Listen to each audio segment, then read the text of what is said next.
So, welcome to your reading. Thank you for the Yay, invitation. thank you. Super exciting. It's a really fun thing to do. You've not had a reading for human design before? Not for human design. And I feel What? like you delivered it so well at Starlight. I understood so much more about it after listening to you that day than what I did reading. So yeah. It's such a complex system that I do want you to let me know if I've jumped ahead too fast and I can backtrack. So feel free to like pause me and just check in. Um, And also, it's not necessarily essential that you understand exactly how the chart works to understand your reading. And especially with the questions that you asked, which really, after looking at your chart, come across to me as how to handle the chaos. Yeah. I felt a bit selfish with my questions in the end. It's like, Why is should I that? have asked? I don't know. Maybe I should be asking on a bigger picture, like outside of myself. But I don't Not know. as a 1-3, you shouldn't. Not, yeah, cool. That's good And to know. and that's probably the first thing that I would say to you is that this is not a system where you're meant to think about the other. This is a system where you're encouraged to think first and foremost about yourself. Yeah, And awesome. that's because you've been encouraged to think collectively, socialistically. I mean, and that's become something whereby we've become weak. And Mm. I don't think there's anything wrong with being collective or even, I was a very left-wing minded person most of my life myself until I realized it was all just bullshit. And I don't mean left wing, I mean all of it. All of it's crap. All of it is the Mm. wool that's been pulled down around your eyes. And so when it comes to shoulda, coulda, woulda, I need to, I should, I must, it's like, no, what do you want? Oh, I want to ask questions about myself. Good, start there. Because as long as you're obsessed and preoccupied with what you are or are not getting, that is where you will be stuck. And we live in a world very much where everyone is preoccupied there, whether they admit it or not. And the ones who are not preoccupied there are the ones who've been dealing with it and working on it. And they've allowed themselves the room to be preoccupied with it and to fill themselves up. Mm. When you fill yourself up, you no Mm. longer need someone else to fill you up. Mm. And then we move into a vibrational ecstasy of overflowing. And that's when you start to share instead of start to need, Mm. you know? Yeah. And Yeah. one is, I mean, really honestly, needing is it's a function of being 3D form, um, and combined with programming and conditioning around survival. So you're like me, you're a 1-3. So a 1-3 is a really cool profile. You're a manifesting generator, which is full of energy, and you have the pure generator, manifesting generator channel there, which is sacral to throat. That's as you Mm. understand a manifesting generator is a generator with an empowered throat from a motor center, right? So that means you have an energy center, of which there are only four, that and yours is your sacral. That's why it's the pure mani geni, because it's from the generator sacral into the throat that's empowering your throat, which means source empowers your voice. That's a very powerful throat, right? Mm. And it's a very powerful way to speak if you learn how to speak well with it, which means one of the most important things for you to learn at this point is, what does my gut respond to? And what does that feel or look like? How is the physicality of that? So I might say to you, stand in the mirror and ask yourself questions and play with seeing what your body does. And you can ask yourself questions you already know the yes and no's to, right? Do I want to eat now? It could be very, very simple. And just play with seeing how your body shifts towards, moves back, what your hands do, what your gut does, how your energy shifts and changes physically. To have all the energy in the world, right, is someone who is plugged into source. Source is God. The generators and the manifesting generators are the only people here that come with really an abundance to give. And they do such a good job of fucking it up, you know, because of that first thing we talked about, getting caught up in things that the shoulda, coulda, wouldas, getting caught up in programming and conditioning. In this life, if we can encourage generators and manifesting generators to move with their sacral response, and in your case, then put it also through the emotional test of feeling it out to the point where you only say yes to things that really align with you, you could get enlightened.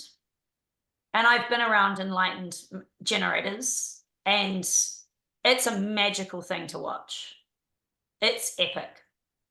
It's the essence of what it is to live life, to be wholly creative, to be expansive, to be, and in your case, to be foundational, to have exponential energy to help build the foundation upon which your community, your tribe is going to stand up on.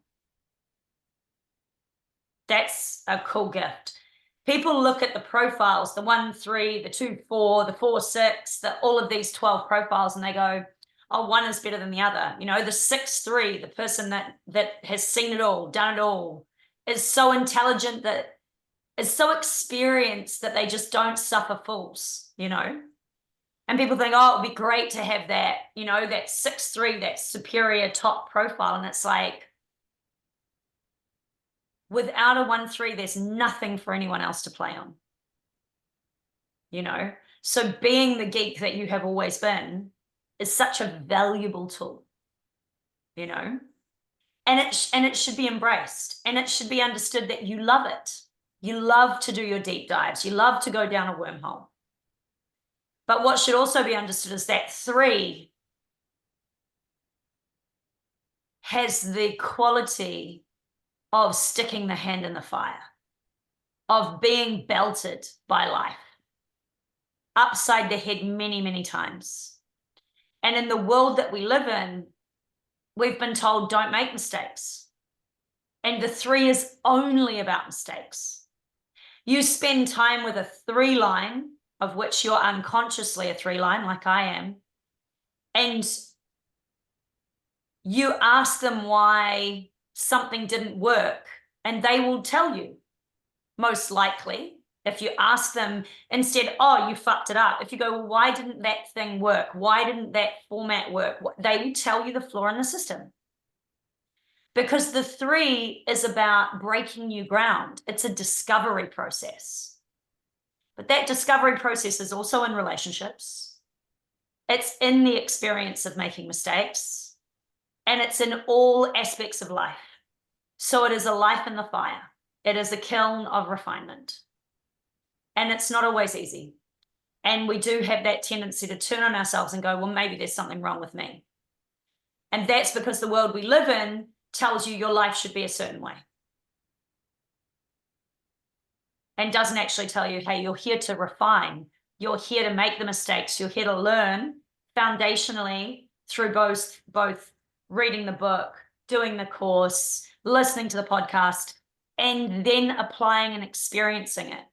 What you experience and test out in this life on yourself, selfishly turned in as the 1-3, is then what you take out and share with others. Make sense? Mm. And it will always be that way. This life is not a life that goes beyond that. It will always be a life of foundational learning through both of those elements of reading the book. The 1 lacks a confidence, right? And the 1 combined with the 3 really can turn on itself and become unworthy. And so you asked about relationship, and with your life theme and the theme of the sleeping phoenix, which is the incurable romantic, basically. But it is also the reinventive individual, which is also very selfish, right? Constructively selfish. This is the life theme of the evolutionary individual. And as a manifesting generator, you are in the life theme that we are moving into as a planet, which I explained. You know, we're going from that left angle cross of planning into the sleeping phoenix. And your life theme, which only, by the way, when people start saying to me, oh, I'm just a boring generator, I'm just a manifesting generator, because you guys are the most common, right? I'm like, only manifesting generators are in the life theme of the Sleeping Phoenix, nobody else. And that's what we're moving into. So there's something very special there to be blessed with that as we transition into a new realm, into a new background frequency that supports your life theme. And so everybody is going to start to realize what it is to have a background frequency of reinvention, of being pushed to reach and grasp for stuff, and only to trip and fall and get back up and rise higher and greater again. The concept of that bird that rises from the ashes. But it is quite often through your romantic adventures and disasters that you're pushed to this transformation. So with a 1-3 and this particular cross, how old are you now? 30? 32. Just from end of, yeah. That's right. Just, yeah. So still potentially around that Saturn returns, 32. Oof. Yeah. And actually, I was discussing this with my friend who's also a reader, and he is a projector 4-6. And so the Saturn returns for the 6 is very important because it's one of the ends of the 6 life phase to the next phase. And so he's 32 as well, just about. And he was like, oh, what was it like for you? And I kind of went back over and I was like, well, at 27, it was shit. At 28, I feel like I poked my head out of something where I felt resettled in myself. But then at 29, I ditched everything, moved country. And then it was the reset up process. And then it was starting to experiment with relationships because I'd moved out of the ashram and that was more available to me. And that was a hideous shit show. And I'm a 1-3. So by the time I got to, 35, it had been a hideous explosion by then, and I was in hell. So that's well beyond your Saturn returns, and your life theme is more tending towards that. So, and there's a couple of other things there that are important to note as well with that relationship quality and what I feel may be a bit of a shadow for you.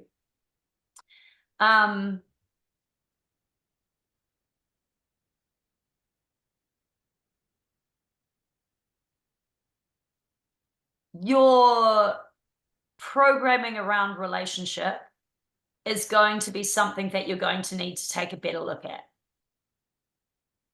What you perceive a relationship to be, what you think you're going to get out of it, how you think the other should behave, how you think you should behave.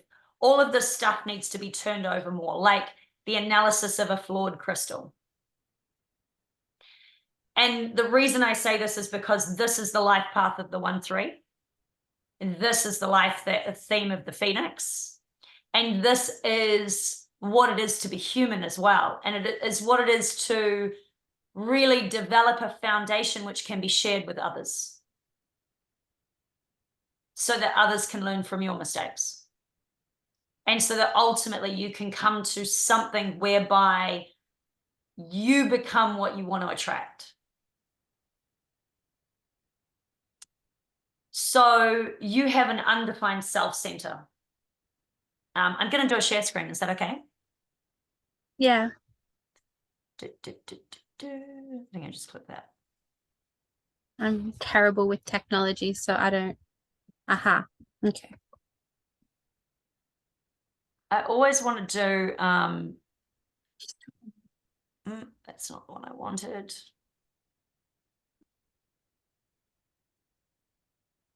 This one. So I always want to do a different thing. Like I always want to tap something else. I'm like, no, it's just a simple one. So this is your chart, which I'm sure you've seen. And what I'm looking at now is what's white instead of what's colored. I'm like, let's look at these areas here. Yeah. Like I said, you're emotional. And I just want to go over this to reiterate something that's very important here. I have a sacral response. And I know you heard this in the discussion, but now I'm on record for you to re-listen to. You have a sacral response. Does my sacral respond yes or no? Does it say nothing? Right? And then second question, what is the emotional wave? As an emotional person, remember the rule. I am never to be demanded of in this moment. It is no one's right to expect me to say yes when they ask. They can wait. You must send them away. And as someone who is only emotional, who has no sacral, who has no gut light up, it is so important. And it gives me anxiety when people press for right now. Because my general thing is, I'm already in a different flow. I already felt out what I was doing yesterday, today. And it takes me that long. And there is nothing wrong with that. That is my design. Right? So if you aren't sure, ask me tomorrow. But I'm asking you about something today. Yep, ask me tomorrow. When they're like, that makes no sense. It's like, you don't get to demand of me in the moment. And that becomes a very strong boundary for me. Where I'm like, yep, you don't get to demand of me in the moment. Doesn't always work in my favor because people who are unemotional don't get it. And so they may let me know today that they've turned up in the city for the day. And then I have to play with whether I'm afraid to miss out or not. Right? And actually, what I've started doing is retraining those people. Hey, let me know when you're going to be here. You know, don't just expect that you can demand of me in the moment, because even if I say yes and you get what you want, I don't. And I'm a 1-3. I get to be very selfish. I'm emotional. I get to tell you to go away and come back tomorrow. Oh, I'm not going to be here tomorrow. I don't care. Honor me or don't bother. And it's the rules of my friendship. It's the rules of engagement with me. So really important that you understand that. You have quite a subtle wave there with the tribal wave. So this emotionality will be affected by the behaviors of others. And it's only going to be, it's quite a stable wave, that one. That's only affected by someone being a bit of a dick. So it's tribal defense circuitry there. That is the channel of connecting. So it's intimacy. And that's the other thing. You've got the 59 there. You're looking to connect. You know, you're looking to breed, I would say. You want kids? I do. I thought it was like I was like very much conditioned in the way it was like marriage, children, and then I went through massive like PCOS endo story, which I healed from. And then with the world, I don't want to be afraid of life or death or what's to come, and I but I wouldn't just go and like, I don't want them so badly that I would just like have children with anyone. I think I would be very discerning. Yeah. Well, And you like have to take your time then. yeah, I feel like I have the safe, secure person that kind of I was with for 8 years, who kind of was like, oh yeah, no, back then it was like, no, I don't want them. And now all of a sudden it's like, oh, I'm kind of open to it. And I'm like, oh, I don't know. Like, I don't know if that's what I want right now. I feel like I'm on a different journey now. But yeah, maybe later. Pretty I soon, do, maybe. I do. I've been mothering my nephew a lot for the last years, and I got a good taster of What what it that, really means. yeah. We have a good breeding line there. That's I would nice to know. say there's something interesting to be considered with PCOS and endo as to what is going on there. And I see also with the skin as well, that the Mm, skin's got issues. So the liver, which comes back to the self center, the liver needs detoxing, mm, because the liver governs a lot of this. And so I would say mm, my feeling is you need to work on speaking and opening mm, yourself up to speaking, and that this undefined self-center is problematic because there is often a desire to find love and to define oneself when one is undefined here.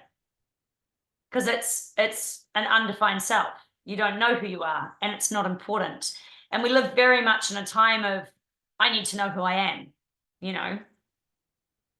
And so that can link into, with this undefined crown, getting caught up in questions that don't matter. And one of those questions would be, who am I? It's like, it doesn't actually matter who you are. You're here to play and experience and see what it's like to try on a different t-shirt every day, you know, to try a different color, to do a different look, to play around, to act out a different part, to enjoy sport one day, enjoy reading a book the next. Hang on, and my not internet. like any. What's that? I think my internet's messing up a little bit. I might Okay. try and move. See if it's better over here. It just said my connection was unstable. Let's see. Can you hear me fine? Yeah. Okay. All right. All right. Let's just try here.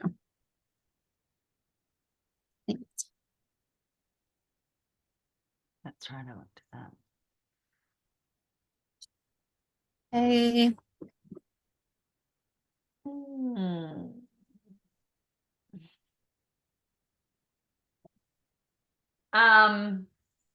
Learning to run this sacral is going to be really important.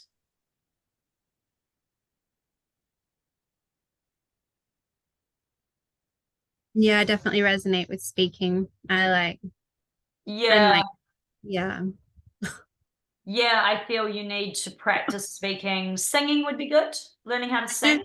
Yeah, I do sing and play my instrument, so that's definitely healing that's my go-to. Yeah. How many brothers and sisters do you have? Just one older brother, 3 years, 3 days apart, and I'm 3. Was He's he old. pretty noisy? Oh yeah, he's a Scorpio dragon. This is pretty loud Intense. growing up, right? Very controlling and dominating and Yeah. So I feel like a manifesting generator with an oppressed throat, potentially due to you don't have willpower, you don't have self-definition. So this can be problematic because with willpower you can force a bit through the door for yourself, but you don't really care there. You don't really care about what you want over someone else's needs. If someone is very forceful, you'll provide for them. You'll fulfill what they want, you know? And then with a lack of self-definition, someone who's self-defined is going to overpower you because you're going to try on their self-definition. And so then the voice gets lost. And the voice is powerful from source, but it's also powerful from intuition, and intuition is subtle. So bringing the voice back to hear the subtlety and that quick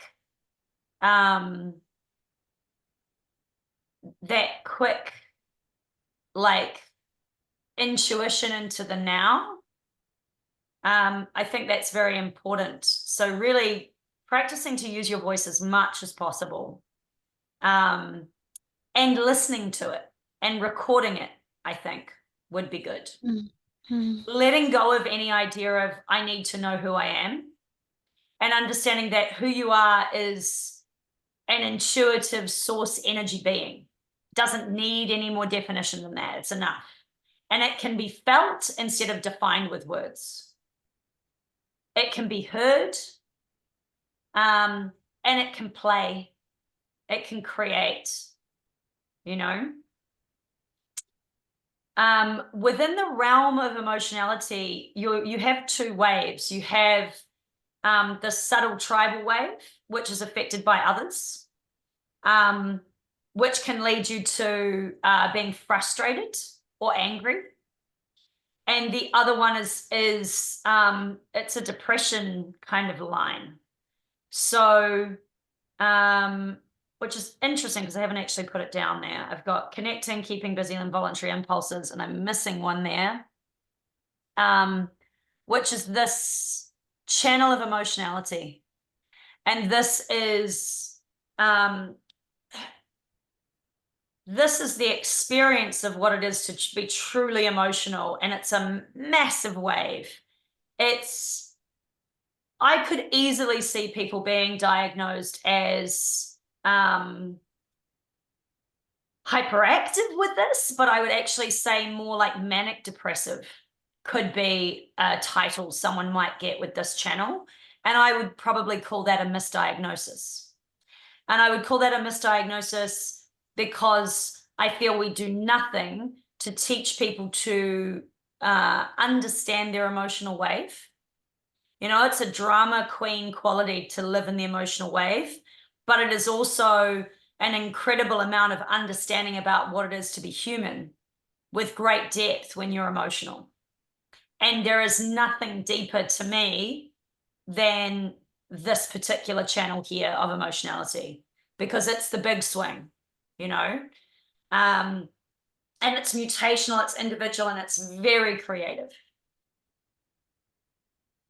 So, you know, I said to you the other day, what are your creative outlets while you're in that swing? And you're like, oh, I feel much better now. I'm like, yeah, because that's what you should do when you go there. Get the fuck away from people. I wouldn't even bother communicating with them. Let them wait, right? Nobody demands of you in this moment. Text message, you younger lot. You have this thing where it's like, oh, it's a text message. I better respond. Just wait, you know, let it sit. We'll wait. I don't care when someone texts me back. I care that they text me back, you know, but I also don't mind sending them a reminder because I know what it's like when you open something and then you don't text and you forget or you're busy or whatever it is. I'm like, maybe they forgot, question mark. And then you get that text because they did forget, you know, it's fine. And anyone within your realm who's not going to wait, I would be questioning whether that is someone you want in your realm, honestly. Who am I attracting here? Did I go through my authoritative process of gut light up and then feeling them out? And then also as a manifesting generator, taking some time to see that over time, my feeling was still good about this person and my gut was still moving towards them. You know? Frustration and anger are going to be what come up for you when you don't take time.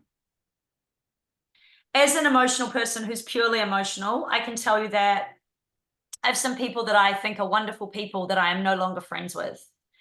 And it took me a long time because of the nature of the beginning phase of our friendship, where we were a bit more long distance, and I got to just appreciate them in small doses, that I didn't get the full force of them. And once I had the full force of them, as beautiful as they are, it was no fucking thank you, you know, too much, too demanding, to this, to that, doesn't work for me. So just because you say no to someone doesn't mean you don't like them. Just because you've got all the energy in the world and you can hug everyone doesn't mean you should. Yeah? Mm. So for you, liver detox and blood cleaning is really important. Mm. And the question, where did that thought come from? And do I really need to answer this question? Does it really matter? Mm. Yeah? And that's just looking at your white centers and just being like, well, there's a few contrast themes here. Being certain, you're not, ever. And when you're trying to convince someone you are, just don't. Just stop. Oh, well, I have a thought. What do you think of this? Much safer for you. You're here to be open-minded, not fixed in thought, not fixed in your thinking, and not certain. And as a 1-3, that's an interesting one to consider. Can gather all the information you want in the world. You can do all the research to create confidence in what is coming out of your mouth. But certainty is something I would be wary of for you. Mm. Right? Well, I've researched this and this and this and this. Maybe there's something in it. What do you think? So that you can gather more, so that you can be open to what everyone else is thinking. You're laughing at yourself, is that right? Yeah. I definitely preach a lot to my Yes. family. Oh, People I love the most, you know, they cop it in a way. just looking at your channels here. I mean, something to consider is that a generator of any type is a responder. You know, you're not here to initiate. So when you're initiating a preach to someone, what are you doing? And some of the activations here that are going to get lit up when you're around people, some of them still need to be recognized and invited. You know, your emotionality, which is transformative, it needs to be recognized and invited. You know, that's a projector channel, the 5539. So yeah, needs to be recognized and invited. And that's about sharing what it is to live life emotionally, sharing depth, sharing what life is about, you know? And I imagine that's where you get preachy, right? Yeah.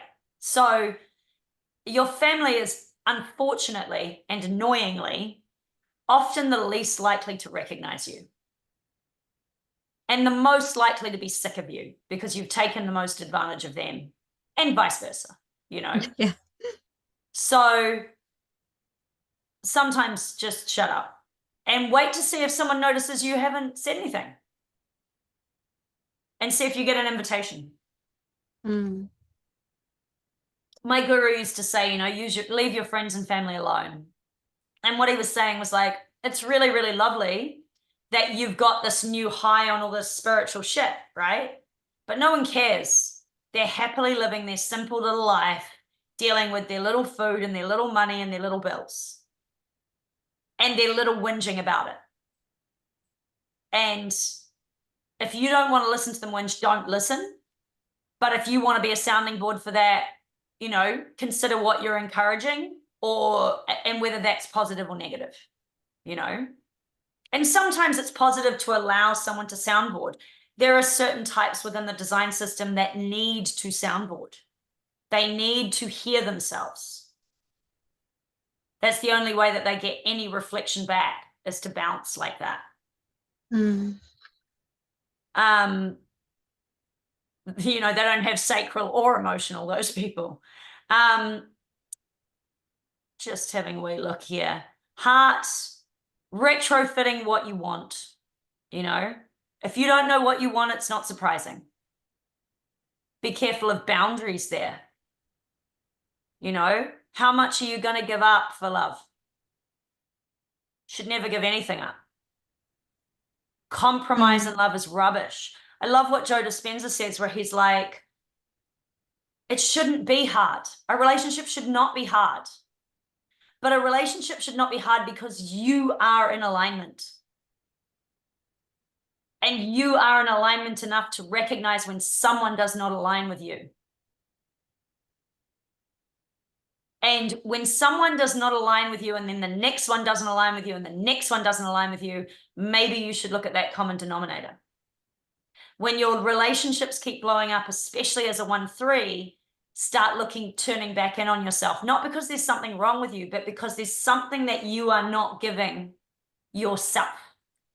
And my feeling with this chart, not uncommon in any human, is you are trying to get something from the other that you have not realized you can give yourself. Mm. So you come to a relationship, a pauper, begging. And then you wonder why you get a pauper that's also begging. And your relationship is a karmic reflection of your energy field. I had a long relationship with someone who was very difficult narcissist. We are great friends to this day. Mm. We caused he's a sleeping phoenix cross too. We caused great evolution in each other's lives, but only because we were both willing to reflect on how we were poor within the relationship. And only because I upheld very strong boundaries and he had a desire to keep me in his life, was there a force of change that had to happen? He went very much through the hopeless romantic evolution of the sleeping phoenix within that.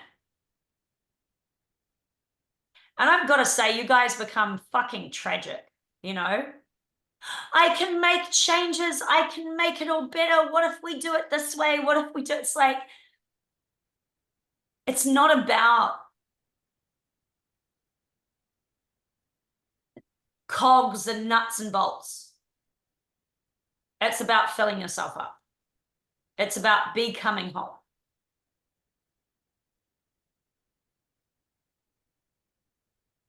I remember you saying something about I thought it was interesting like sleeping in the same bed as someone else.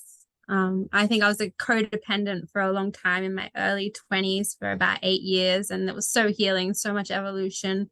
But yeah, like had to end, had to die for me to grow and rebirth. And yeah, I'm just reflecting a lot on that.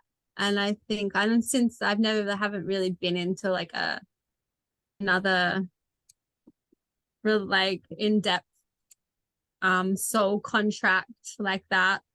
But yeah, I was really fascinated. I couldn't remember what you said. Like I remember maybe it was the projector that because they plug in, it's very careful for them as to sleep in someone else's energy. Is that for manifesting generators as well, or I mean, I would say, to be honest, sleeping in aura is something that perhaps none of us should be doing.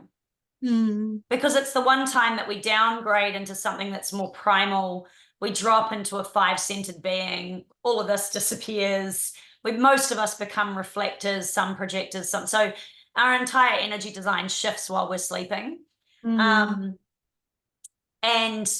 And then of course, if you're waking up as a projector, you're flipping back and forward between energy designs. That's quite a full-on thing to be doing, especially with the design that a projector has.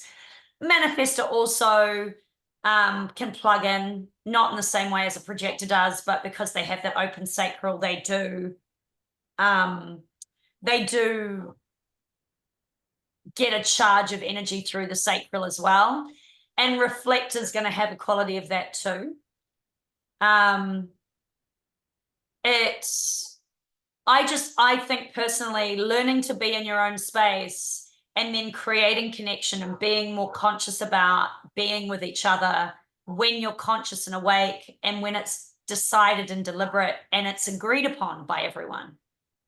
That doesn't mean don't sleep together always. I definitely love falling asleep on the couch with my partner, or falling asleep in bed with my partner. But I probably many times have gotten up and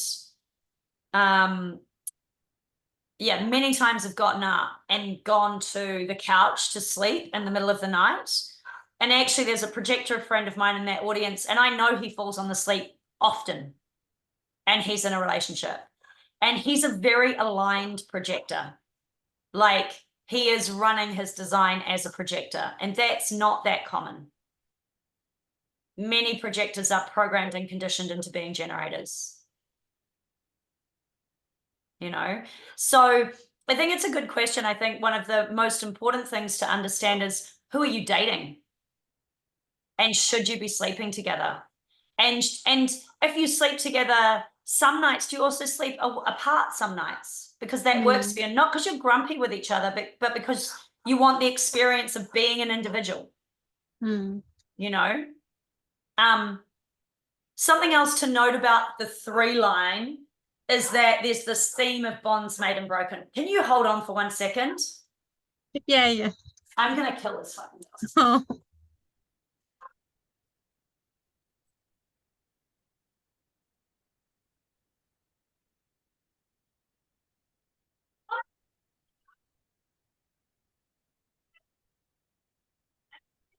But I'm recording and you're very distracting. Would you mind just keeping it quiet?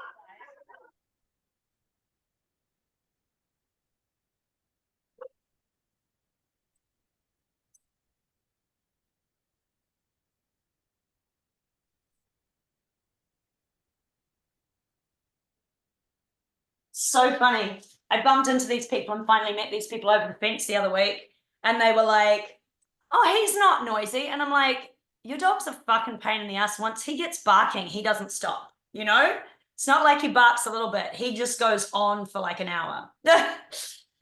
um, Lovely looking dog though, I've got to say. And nice people too. They're just a bit stupid with their animal. Um, So the three has this concept of bonds made and broken. And again, interesting if like I dated a 3-5 and I'm a 1-3.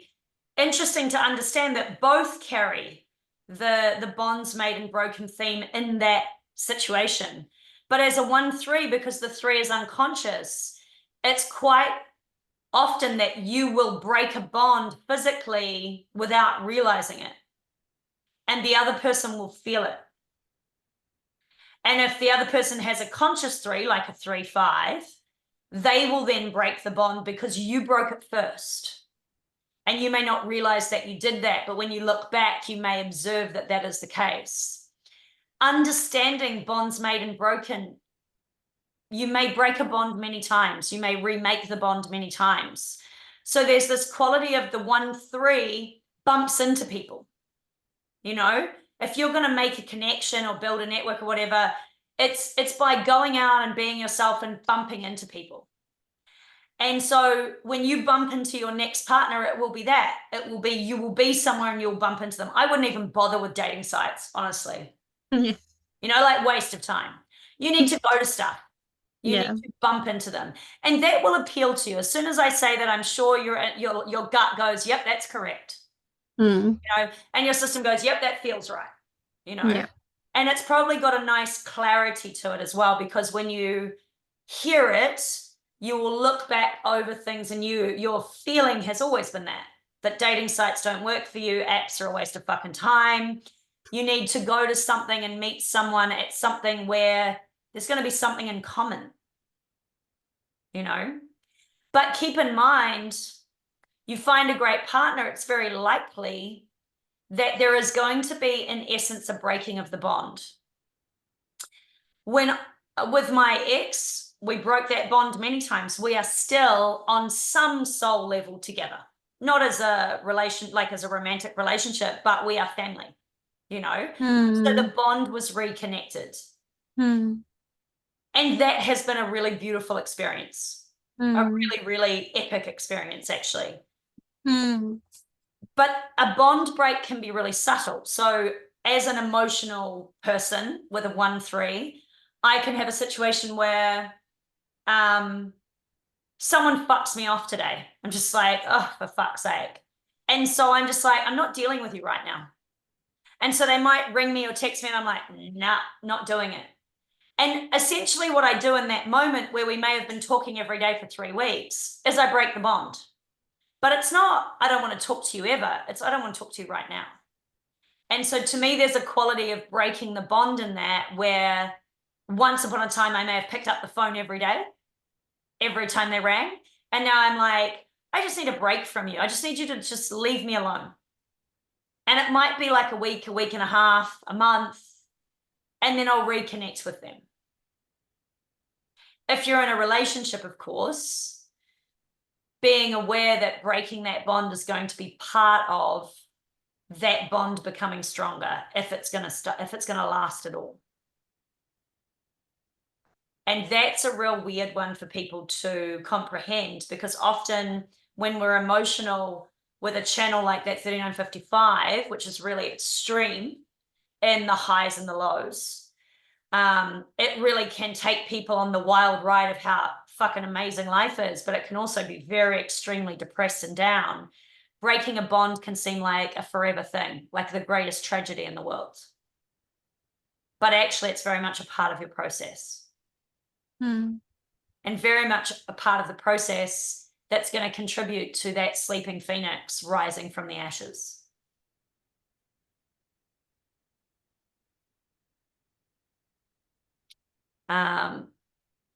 So yeah, there's a few notes here.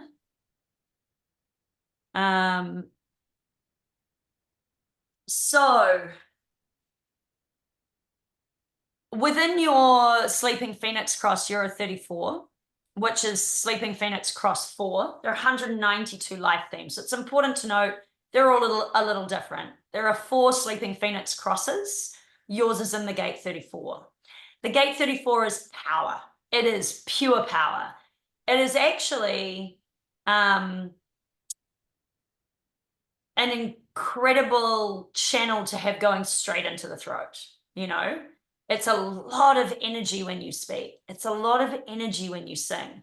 And then you've got that abundance channel there with all that emotionality, the potential to channel that all together in one beautiful song, emotive speech, whatever, could be really cool to see. Really powerfully enlightening and enlivening for people. You're in the line 1, right? So 34, line 1, you're a 1-3. This is where your 1 line is. The 1 line is foundational. And this 34, it has so much strength in it that line 1 here comes up as the bully, making an assumption. And it's interesting when you look at this gate 34, there's a lot of development needed in it because it is so much force. It's like you've got to learn to handle that power, you know? And when we look at the line 1, we really look at the overall tone of the entire gate of the I Ching. And so the line 1 tells us that this 34 is being presumptive. You know, you're sometimes clumsy and bullying with your use of power because you don't realize, like most of us don't, not everybody's like you. Everybody is different. And someone who's a manifesting generator, they just don't realize that they are sitting on top of the rocket ship, you know? And nobody else really is, not in that way. Some of us use it a bit here and there, but we can't sustain it. We're not built for it. You know, reflector might use it for a little bit, sample it, try it out, but they're going to put it back again. But you get to live in it.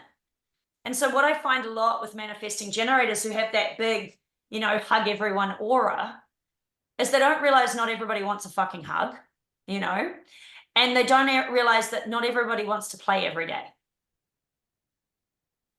And especially someone who is in this is the 34, is the busyness channel. It's charisma. It's, you know, let's do something. It's I'm going to keep myself busy with everything.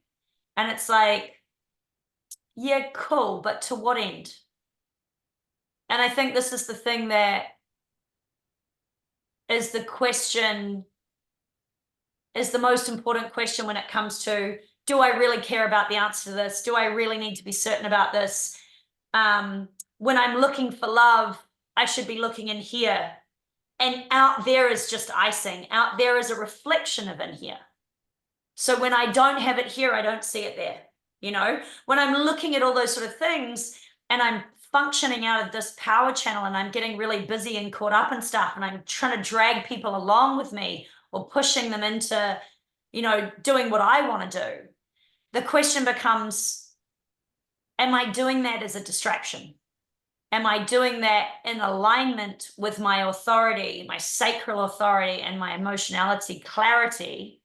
Or am I getting busy for the sake of getting busy?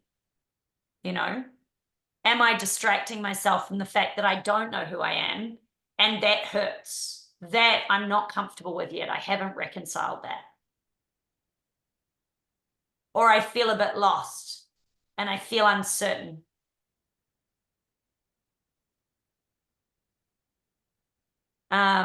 Does that make sense? Yeah, definitely resonates. Yeah.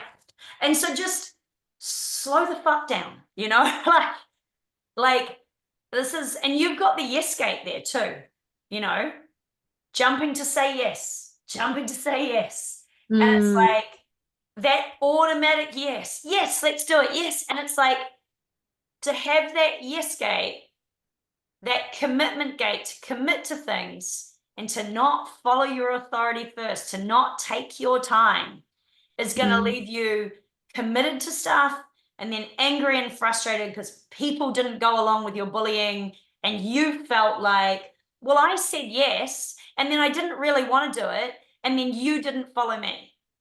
And so you see it can become a big souffle of anger and frustration because actually you were doing something you didn't want to do because you committed too quickly, and then you started pushing people around.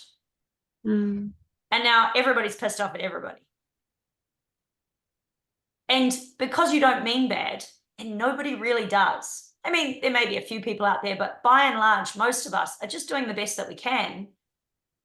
And we're trying to honor everyone at the same time and often forgetting to honor ourselves in that whole process. Remember that if I take a little bit more time, it honors everyone. Just because I want to say yes doesn't mean I should say yes. It means I'll check it out. I really want to do it. I'm really super enthusiastic, but I know I need to take a little bit of time here because I want to make sure that when I get involved in this, I'm 110%, I'm all in with bells on. But let me just come back to me tomorrow. And then again, you're looking for that sustained yes over time. I mean, how many things are you involved in at the moment? Gosh, so many. But I've pulled back a bit because I feel like but my energy is just so spread out. Like I'm caring for my dad here, and then I'm 2 full days, like between 8 and 10 hours a day doing robot work locked in a box where I'm like been doing that for 8 years, and I'm like, oh, I'm so done. But at the same time, it's like really it's a security, and I've been in every department of that business. And then, I was teaching yoga, but then the center's just shut down, and like I'm then like mothering my nephew, and then trying to have my creative playtime and social. And then of course I'm still studying, I'm still like finishing. Why are you mothering your nephew? I felt like um he very much needed that from his first, maybe because I wanted a child so much. And when he came into the world, both his parents very driven on their being on stage all the time, and I felt like he was getting very neglected, and I really wanted him to have like those first 7 years to be like really, and he just turned 7 like a couple of weeks ago, so it's like I'm feeling this. Yeah, I always kept saying like the first 7 years I need to be like solid for him, and that's been really important to me. But yeah, I'm So going to what go do to you want? India. What do I want? Good question. I want I think what my heart would be singing most doing, and I'm doing this trip to India with my father soon, and that's going to be like a kind of completion of the caring that I've been doing for him as well. But I want my work to be a combination of the I did a 9 month training of therapeutic yoni massage.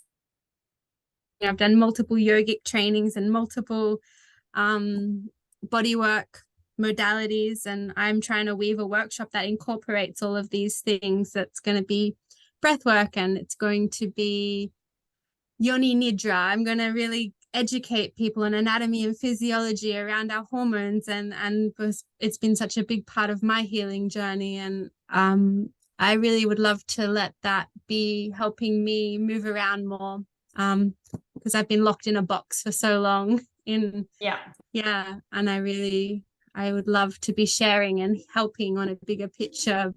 Do you feel that all of those things should go into the first workshop? Um mm, like breath work. I don't know, I thought about like educating people like Let's just go back to yes or no. Do you mm, feel like all of the things should be in the first workshop? no, I don't want to give too much. Okay, I cool. don't. So that's a Yeah, no, right? yeah, Very important. Sacral says yeah. yes or no. Emotionality gives clarity. So no, Mm, cool. mm. Then you want to go through do you think yoni massage should be in the first workshop? No, it wouldn't be yoni massage. Right. Like So you wouldn't be teaching I've that. done No, not for someone to do on themselves because it can bring up so much. I was to doing sessions. I did my first 5 sessions for women, which was part of my practical. And it's a 3-hour session, so it's massive. It was more like yoni nidra, so like yoga nidra, where we just do it with our awareness, right? But after um maybe like filling out, a lot of people don't understand the fimbriae or the where the ovaries are and how big they are, or what they look like. They're like size of almonds, or like just maybe like filling out what on a paper, a bit of anatomy and physiology incorporated with some breath works, incorporated with Do you some. think people can sustain as much information as you can? Sustain as much The information. absorption of as much information as you can.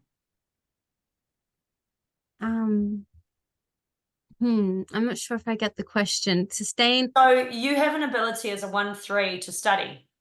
mm, Do you think that the general population, so think averages, have the mm, ability to sustain the absorption of as much information as you could in an afternoon? ah um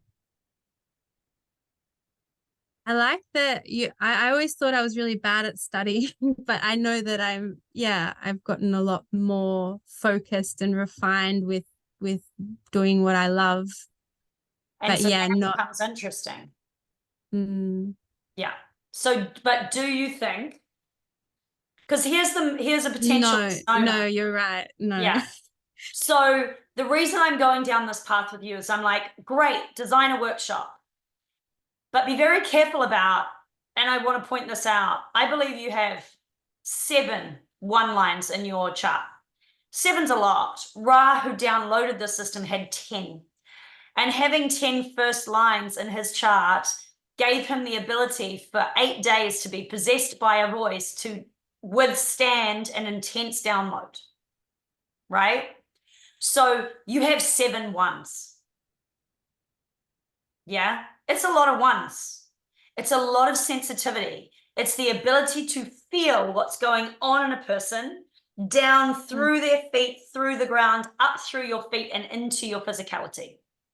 mm, You have an ability to take on someone else's self, an ability to want to provide for what they want, to hold space for their thoughts.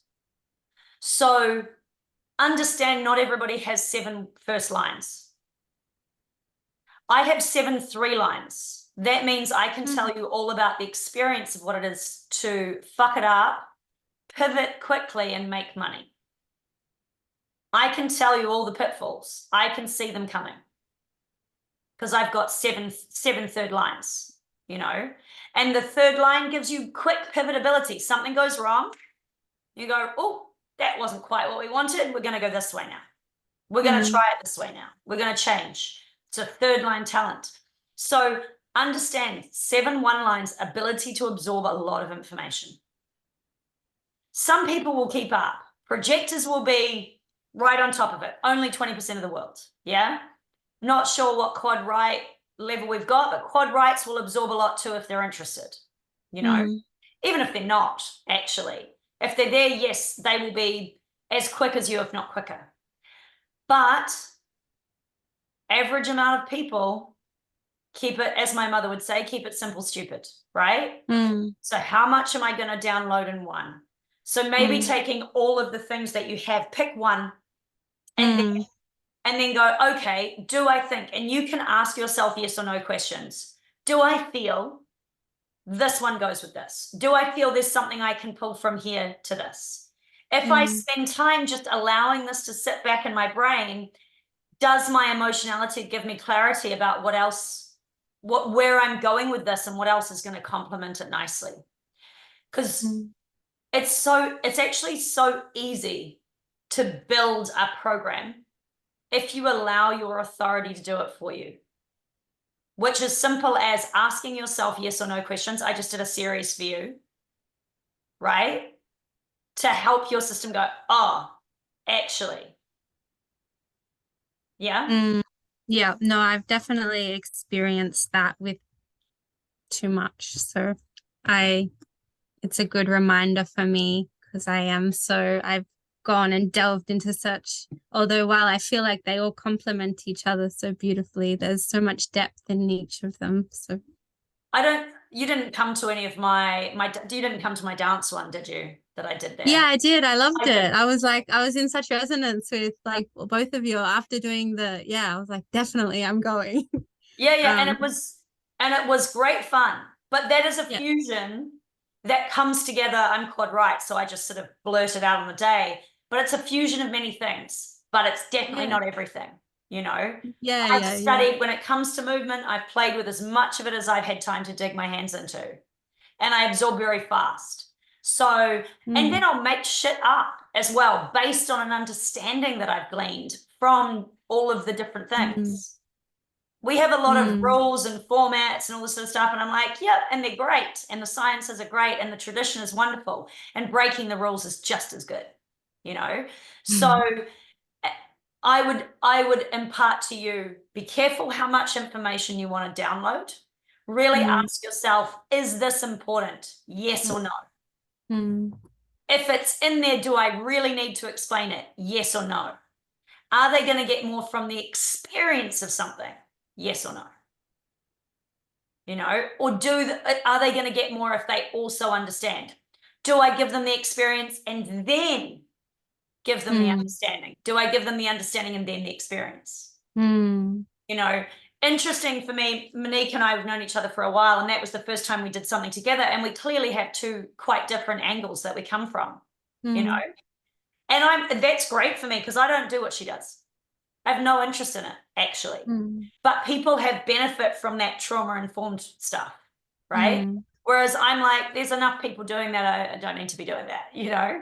Um, mm, and so it's lovely to come together with someone and bring that quality in there for those that need that support. mm, I'm very I'm very careful to stay away from a lot of those words because I don't want people getting bogged down in them. So I deliberately come from a different angle for a reason, which also mm, means I don't give them too many words to associate anything with. It's just an experience. So mm, consider that the balance of two. And then other times I explain a lot. I spend my whole life fucking explaining shit to people. You know, that's a right mm, angle cross of explanation. That's a life thing, you know. So mm, so consider what's worth giving and mm, what isn't. I definitely mm, think that tantra informed sexual energy informed quality about what it is to understand sacral power is a really, really great source of information to impart on people who know so little about it, but mm. they'll only take in so much. Yeah. Yeah. Yeah. Hmm. I wondered about like my energy for doing like because I feel like my energy right now when I'm locked away for 20 hours a week in a room with two other people and I don't see many people in a day, like it's not in resonance with my energy. But then I wondered like projectors are really good for being the ones um in like on a stage or like in that position. And I'm not sure if that is like, I mean, I've done large groups of teaching yoga or yoga nidra, and I've had really beautiful experiences with that. And it's felt really good. And yeah, I love it. Um, but yeah, I wasn't sure where that energy sits exactly. Like, Ah. So my type helps me run my system. My type gives me an understanding of how my energy or non-energy fits in within the system and within the people that we have. My authority guides me to what I'm going to do. mm, And there are no rules because I'm a certain type that I am better or worse suited to anything. There is an understanding from the concept of as a projector, I go deeper in. I go deep. mm, As an emotional person, I go deep. mm, As an emotional projector, I go the deepest of probably anyone, right? Does that mean there isn't depth to an emotional manifesting generator? Of course not. There's depth and emotionality. But there's also something to be said for someone who can skim lightly across several different things and give people a sample. Projectors go so deep that they lose a lot of generators because they don't have the capacity to take it all in. So,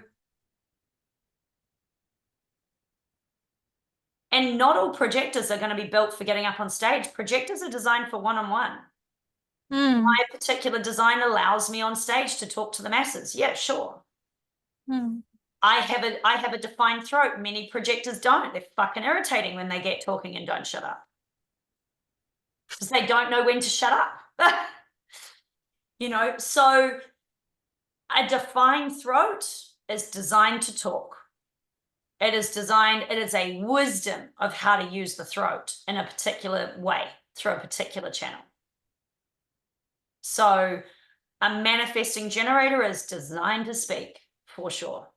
And they create with that throat. They can inspire. Many, many manifesting generators out there doing a lot of inspirational work. Tony Robbins, Joe Dispenza, trying to see who else I can pull. I think Wayne Dyer is a manifesting generator. You know, magical people, amazing people. Now, I listened to Joe Dispenza for a long time, and then it was interesting. I was observing this the other day. Then I stopped listening to him because he wasn't grabbing me anymore. And when I think about it, it's like I absorbed everything I was going to absorb from him. I got it. I moved on. Right? And when I think back to his work, it was simplistic work. It was Manny Jenny. Like, as much as he's deep dived into the science and stuff, what he explains is very simple. It's very, very simple. And the beauty of that is it's easy for everybody to grasp. I might grasp it better than the generator sitting next to me, but the generator can still grasp it, you know? For me, and then I moved on to a projector teaching, and I listened to Abraham Hicks until I stopped listening to her. And I just noticed I just start tuning out. I'm just like, oh, it's not grabbing me anymore. And it's like, because I've listened to so much that I've absorbed the depth of it.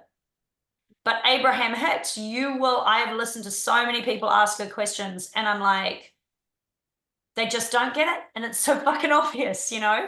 And that's because it's a projector teaching something that Joe Dispenza teaches, but she teaches it on a depth. Even though she simplified it, there's a depth of understanding there that's more complex. Both are valuable. And a projector loves hanging out around a manifesting generator. A projector in the room with someone with a manifesting generator jumping around and being all electric, they're going to have a great time there. So understand the projector is made for the generator, and the generator is made for the projector. Like, it is a love affair and a half. On a love affair note, it can be a dangerous one if it's not well managed, but it is a love affair. It is mechanics, pure and simple. Without one is lost. Without the other, one is useless. You know? Beautiful. I think, collaboration. It's nice to know collaboration is also a good key. It is, but understand the projector goes deeper than anyone. The projector's a well-run projector has an insight you don't have. So you're looking for a projector in your life to give you that insight because you have the energy the projector doesn't have. But the projector, essentially, a well-run one, has, if you recognize them, if you feel them out, if you sacredly respond to them, if you know, over time you're like, yep, that's my projector today, go to learn what they have to teach. You're not there to teach them as a general rule, though you will, because they absorb and they're penetrating and they're learning from you as they go through the process. But ultimately, they're there as your guide, you know? And there is definitely potential for anyone to teach another. But I think as we move forward, remember that projectors get the keys to the castle for a reason. And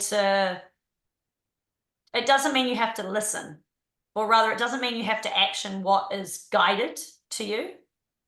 But I would just be open to, if you picked that projector, if you felt it out, make sure you turn up to receive what that projector is willing to give you.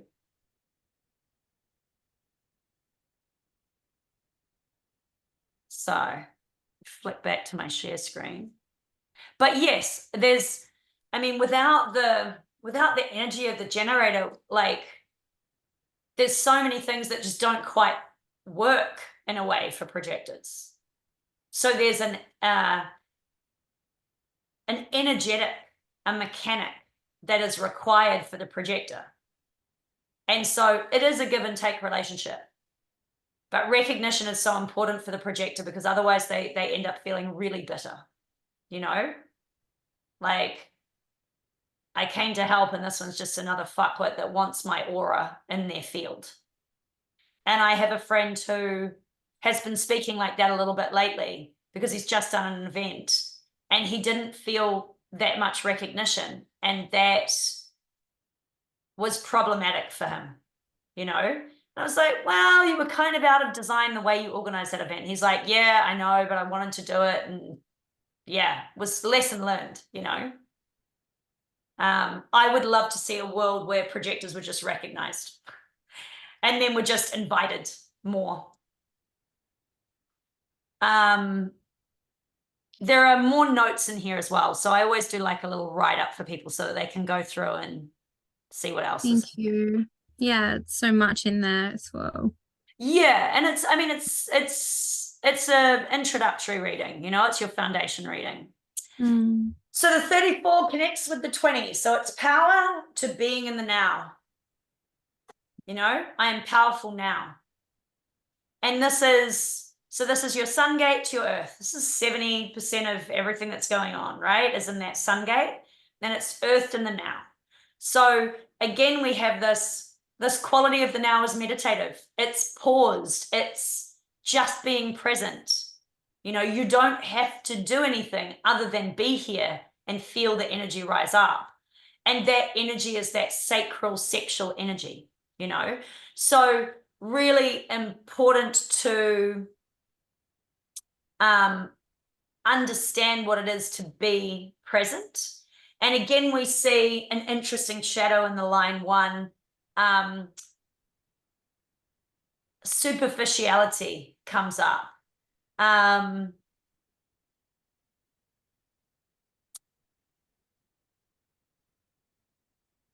How do I put this? Getting caught up in 3D can leave us very much embracing things that don't matter, being triumphant in things that don't actually matter, thinking that what we want is the most important thing. But there's a quality in your life that comes up later on as well, in your nodes, where actually realizing that what you want isn't actually that important, and then learning to live in a new reality of realizing what is important, of going beyond the superficiality, right? And so, well run, this concept of simplicity. And so you've learned a lot of different things within what I would call the woo-woo realm, right? And to call it that is disrespectful, for sure. And I've done that very deliberately, because I want to say that there are Vedic sciences and there are ancient things that are here. But as white idiots, we have a tendency to get caught up with, and there's 1-3s that are looking for confidence and things outside of us and knowledge and all that sort of shit. We can get very caught up in the idea that we know something, that this something is more important than what this knowledge actually represents. And so simplify, simplify, simplify. We see a lot of bullshit in the spiritual world now where people are using spirituality to bolster their ego. And what happens when you invest in something as your definition because you don't know who you are, is that you end up in a very dangerous, fearful situation where you end up, and it has these low vibrational words here, as worried and disconnected or vacant, caught up in something and trying to hold on to something and trying to define something, and and it's like, actually being very present, being in the now, is to be totally aware that this moment provides you with everything that you need. That everything is given, everything is granted, everything is available to you. And none of it needs a word to define it. None of it needs a title or a label.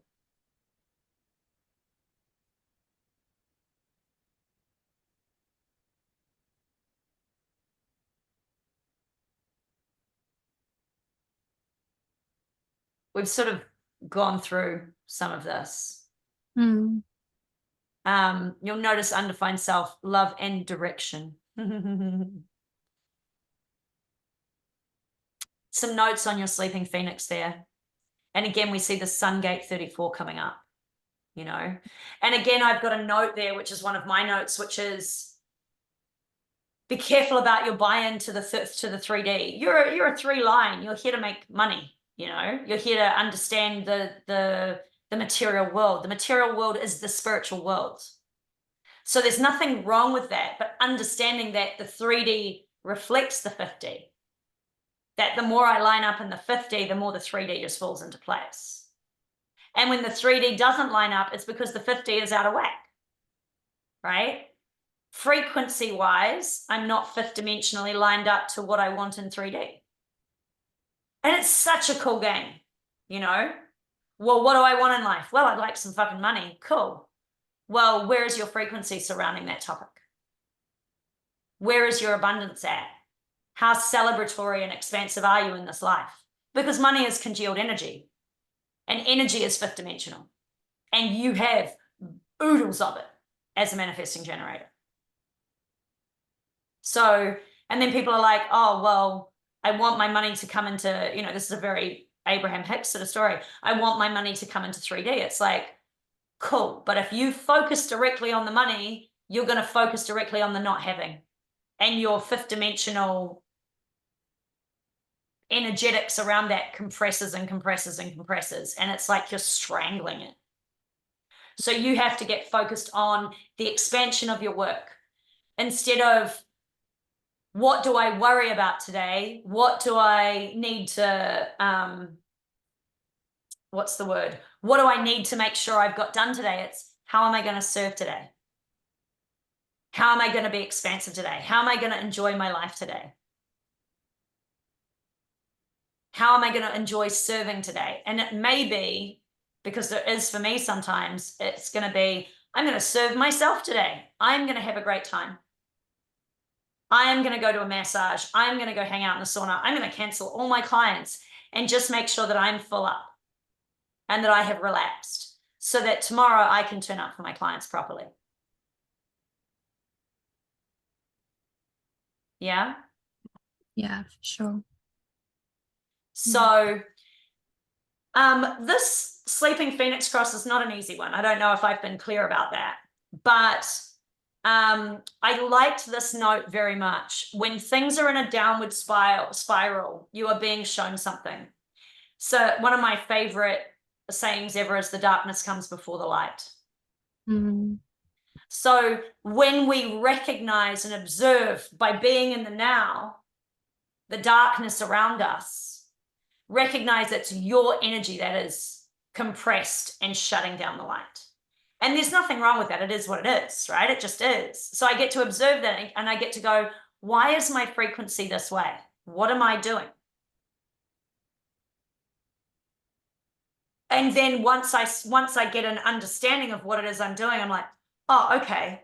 So how do I shift my frequency? For you, you're a creative person. Maybe it's get creative. And then understand that when that new perspective comes in, lighten up a bit, have a bit of a celebration, you know, laugh at yourself. Because in your darkness, you've taken something very seriously, and life's really just not that serious. You know, a 1-3 can be a very, very serious person. A 3 needs to laugh. The way you're going to get through this life is to listen to comedy every day and laugh a lot, because you are going to get kicked in the pants many, many, many times, and it is never, ever going to end. But what I can say to you is at 43 now, I can genuinely tell you that I laugh a lot more at it all, because I laugh at my own stupidity. I'm like, aha, that's what I didn't see, you know? When my money shuts down, I go, all right, what am I doing? I've gotten in the generator cycle of, I've got to do this, I've got to do this, I've got to do, I don't have to do shit. So when I get in that cycle of trying to do, I'm like, okay, let's take a break. We've gotten so in the doing that we need to stop doing. Nothing wrong with getting shit done for the joy of it, for the enjoyment of the creation. But at the point where it becomes sticky and boggy, what am I doing? I'm torturing myself. Listen to some comedy, go for a walk, get spun around a salsa floor, jump up and down in your lounge, put on some music and sing and dance and laugh. And until my energy shifts, just do that. And you will see that the money starts flowing as soon as you manage to shift your frequency.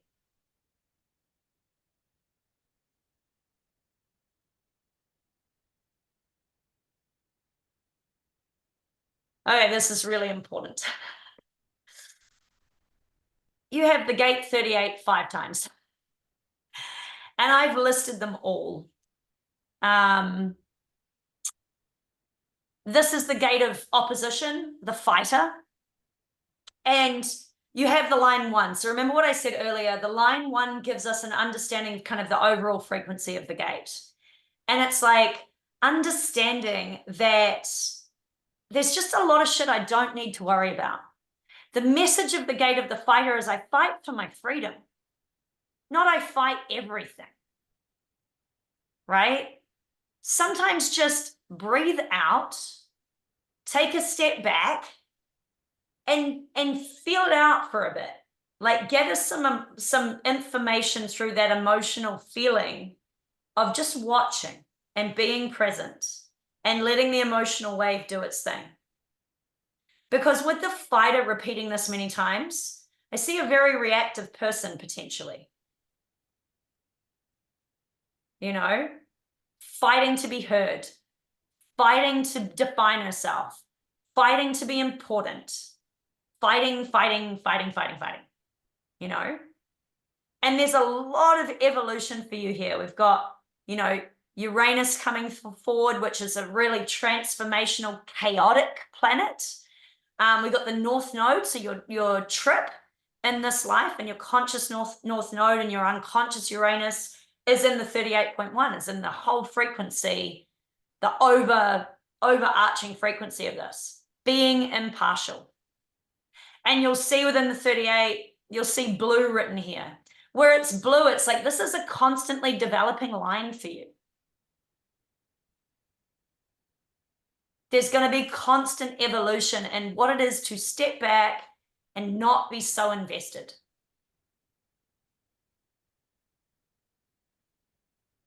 So my mother would say something like majoring in minors. You know, are you just picking at everything? Are you arguing about everything? Shut up. That's a misuse of your throat. But it can be difficult to, if we're not allowing ourselves to speak. So it's not about not allowing yourself to speak. It's about taking the time to go through the emotional wave, recognizing your frustration, recognizing your anger, and then questioning why. Why do I feel these emotions? What am I trying to get the 3D world to do for me to make me feel good again? Where is my control coming in?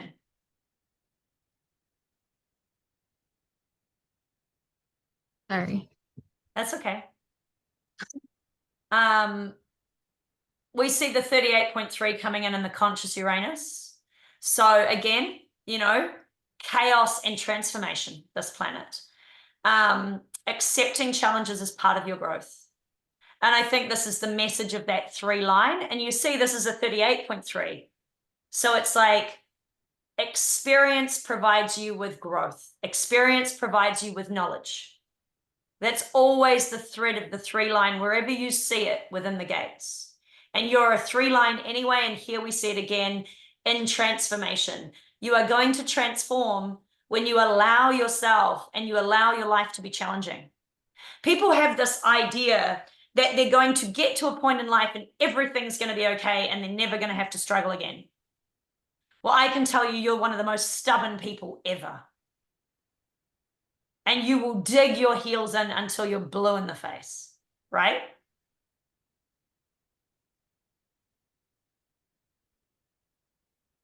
She's quiet. Yeah, definitely stubborn. Oh, what you don't probably realize is one of the most stubborn people ever. Five planets in the 38. It's fucking wow, right? But it makes you incredibly resilient, you know? And with the 1-3 profile, incredibly resilient. But majoring in minors, waste of all that energy you're sitting on. And you will find if you learn to step back more, you will become so much more energetic. And you will have such a good time on all that energy if you learn how to conserve it by just not arguing about every fucking thing, you know, and resisting everything. Instead of resisting, better to not say yes and to tell people, I want to say yes, but just ask me again tomorrow just to make sure. And when I say yes, then it's like, I'm going to check it out for a while, but it might not suit me forever, just so you know. Like I might need a while to feel it out, you know, and check it out. Because that is actually true of a manifesting generator. They need time to investigate. Mm. And so you're going to end up resisting things because you feel pissed, because actually you committed to something where you felt obligated, you know, or you were enthusiastic originally. And then because you said yes, you feel obligated. And it's like, learn to buy yourself a bit of leeway with how you speak. I feel really enthusiastic for this. I really want to say yes, but I know better than to jump in and say yes and then feel like you're relying on me. So I'm going to say, I want you to give me some time. Come back to me tomorrow, tell you if I'm still keen. And then I'll be keen for a while. And once I'm absolutely certain, I will let you know I'm 100% in. And that's it. I'm ready to take off. Let's do it. You know? Dating. I mean, God. You want to go on the date. I would tell you this right now. Don't fall into bed with people on the night of. Right? And I'm not against that at all. Done plenty of it myself. Like, send them away. You know? Send them away. Feel it out. Do I really like this person? Do I really want to have sex with them? You know? And you're an MG. So, you know, that 3-month dating rule or whatever it is. I mean, that might be too long. But checking it out over a bit of time. Yeah. Feeling it out for a while. Making sure that gut is still going, you know? The gut says yes or no. Very simple. The emotions give you clarity. Double authority. And your intuition is strong. So your intuition is there with quick, you know, stepping in a direction before you even know why. But it's not your main authority. So there's still a gut and an emotionality to listen to.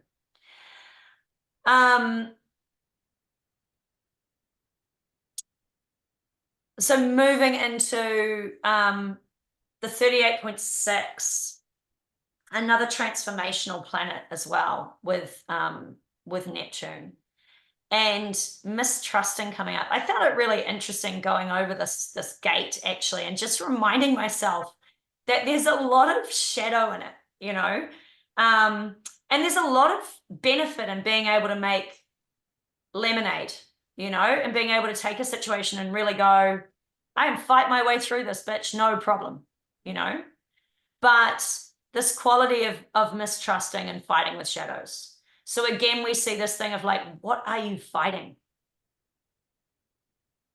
And I would just ask myself, do I really need to keep fighting here? And listen to the noises that come out of my mouth. No, I'm not even interested in fighting anymore. You know, that's your authority speaking. What does it sound like? What is the noise that comes out of your body sound like? What does your body do? Stand in front of the mirror. Do I really want to keep fighting this? And see what your body does physically.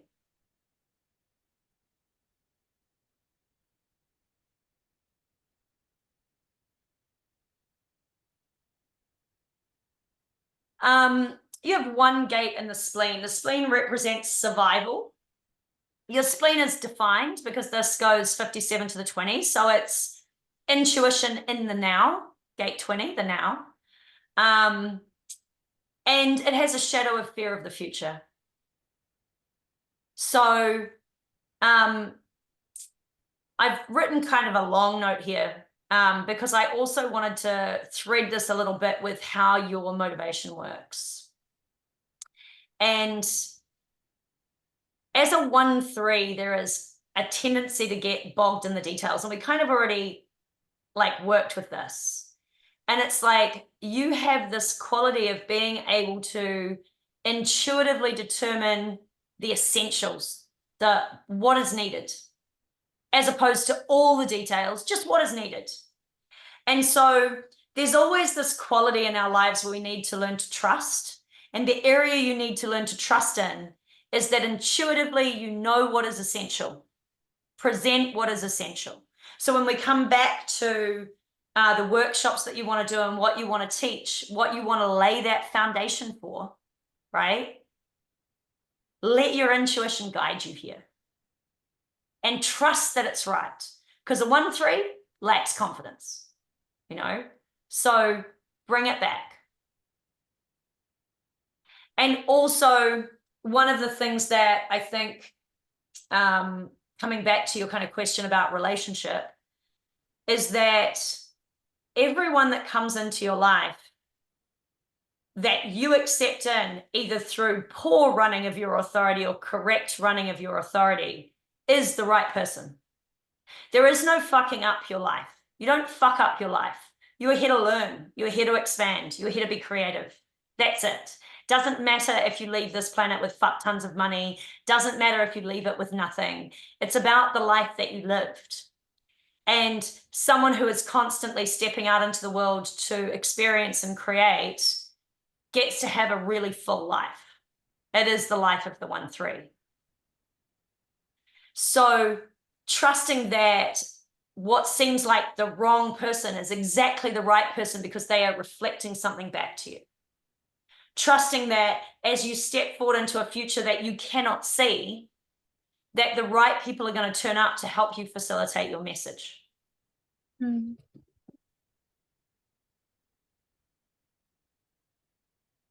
And trusting that that message doesn't need to be processed in a brain, right? Receive lots of information, sure, but it's intuition that's going to bring forward what is essential. And it's going to be perfect.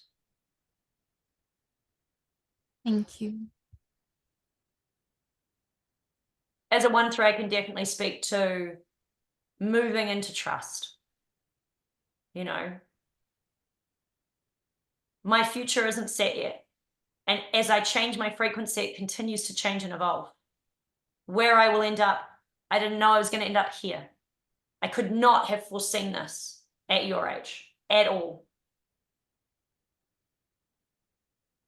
And I know and have no idea about the future. There is a certain knowing that I see a big picture, but what that's going to look like and the trials and tribulations of that and the positives and the evolutions of that and the experience and the ecstatic nature of it and the excitement, I have no fucking clue. but I know it's all good. And I know that existence holds me in the palm of her hand.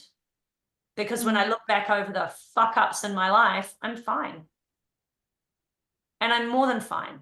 I'm increasingly more expansive, more electric, and better and better and better than ever. Because that is the nature of the universe. And so that is our nature.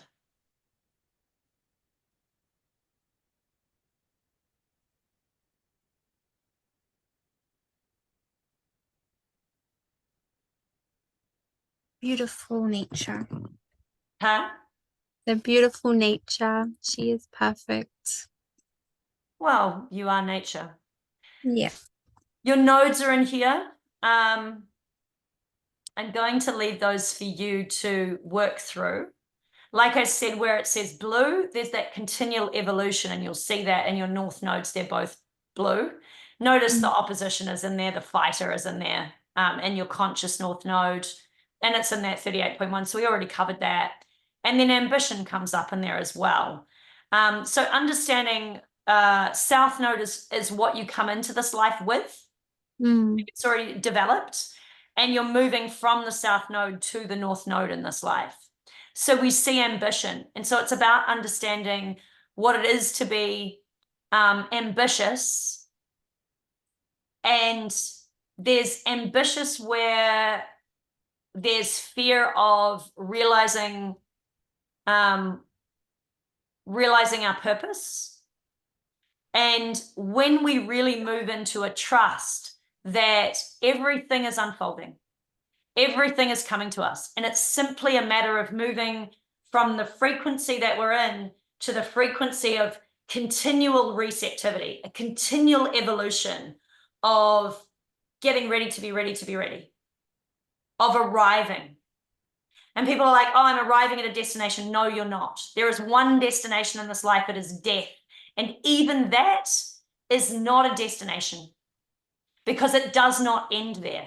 Nothing ends. Everything is continually a shifting of frequency. And there's some level of pendulum in that frequency. But you are here in this life to learn to trust that there is a plan for you.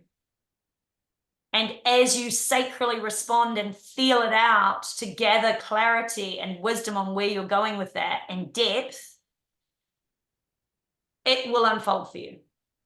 As you make those decisions sacrally and emotionally slowly, you will not miss out. In fact, you are more likely to miss out saying yes too quickly.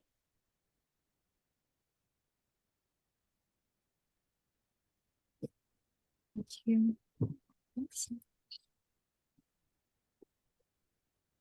I will say it is possible to not have too much of an emotional response to a good sacral response, right? So you could get a yes from your gut and your emotionality doesn't really do much.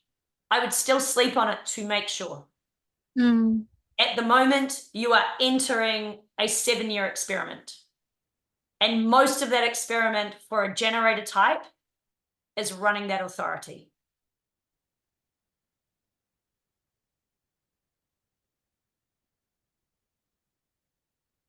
Yeah. I think I just lost you a little bit, but it's okay. So a 7-year experiment, it's to do with cellular shift. So we replace our entire cellular being every 7 years. So rewriting your cellular being to run in alignment with your authority.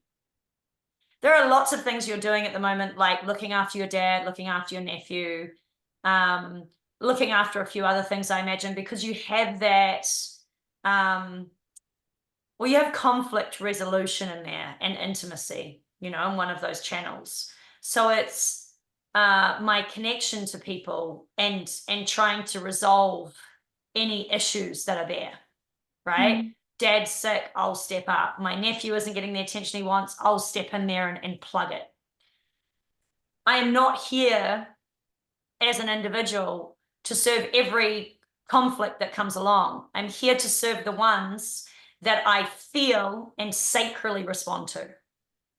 So I feel into it. I take my time to feel into it, to gather wisdom through that wave, and to feel out what is right for me. I listen for my sacral response. Gut says no, it's a fucking no.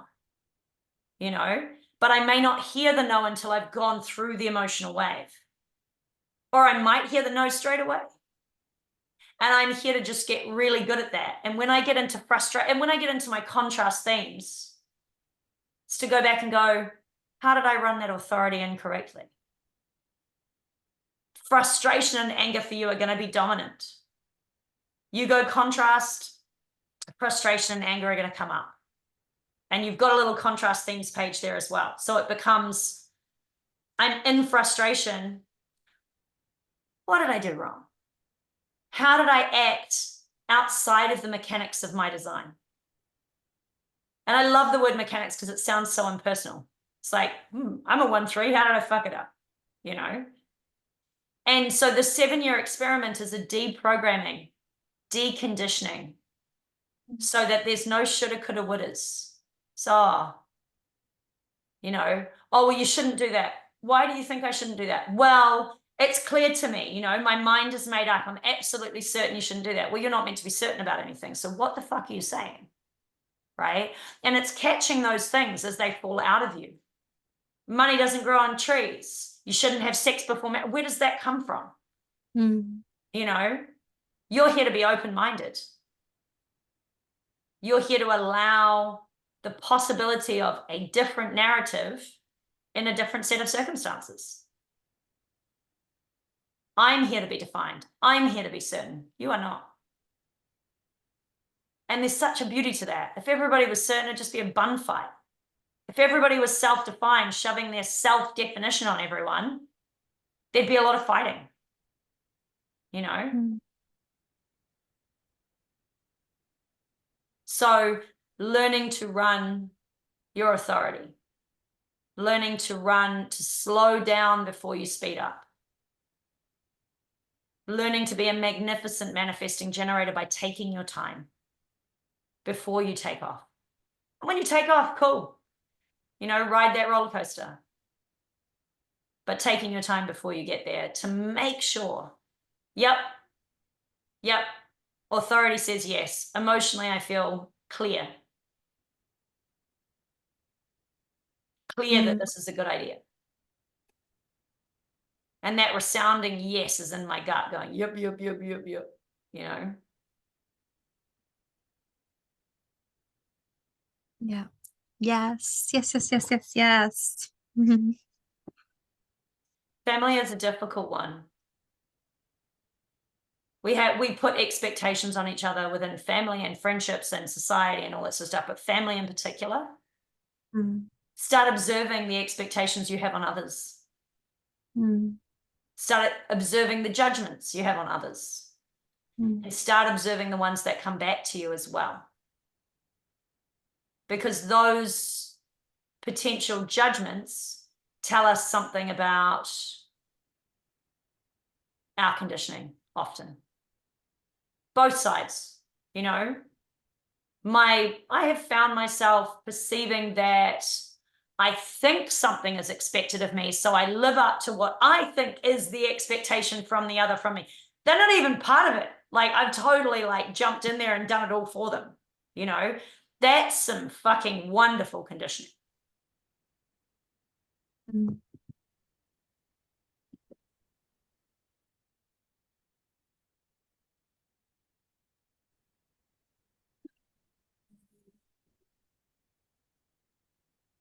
Any questions?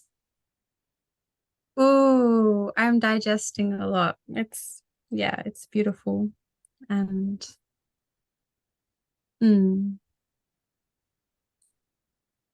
yeah, I can't think of anything off the top of my head now. This is a lot. And like I said, manifesting generator is more little bits across it. So you will probably listen to this many, many times and gather little bits all the time. Oh, yeah. And with the 1-3 nature and all those ones, you will absorb a lot over time. And I would just give myself some time, you know. once I've done a reading like this, if people want to use me as a mentor, that's another option that I do as well. And mentoring is, well, there's different programs, but there's mentoring and then there's like full holistic revamp, which is to do with health as well as mental deprogramming and deconditioning. And I use human design as one of the elements there because I always want people to run their design well because it makes life so much easier. Yeah.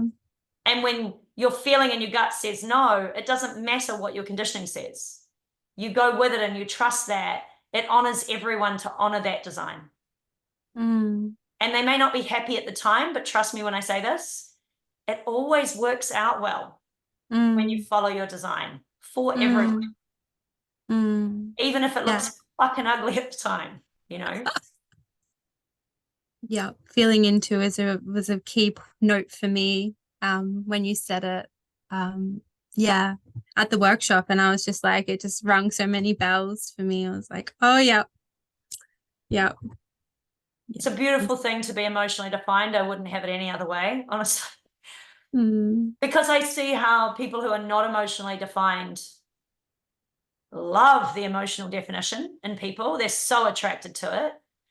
And they don't have a way to process their own emotions on their own unless they do something physical. And I'm like, that to me is, it's missing out. There's so much wisdom to be gathered from the emotional inquiry of why do I feel this way? Not my emotion is important, but the reaction of the emotion is important because there's information there.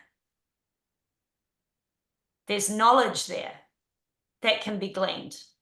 Oh, I feel this way because I really want to control that person to get them to do what I want to acknowledge me to make me feel better. Oh, okay, don't need to do that. That's a bit of a fool's errand. I just let that go. Emotional way of gone. You know, laugh, move on. I feel this way because I didn't define my boundaries and I'm pissed off at myself. Actually, it looks like I'm pissed at the other, but actually I'm pissed off with me because I fucked that up again.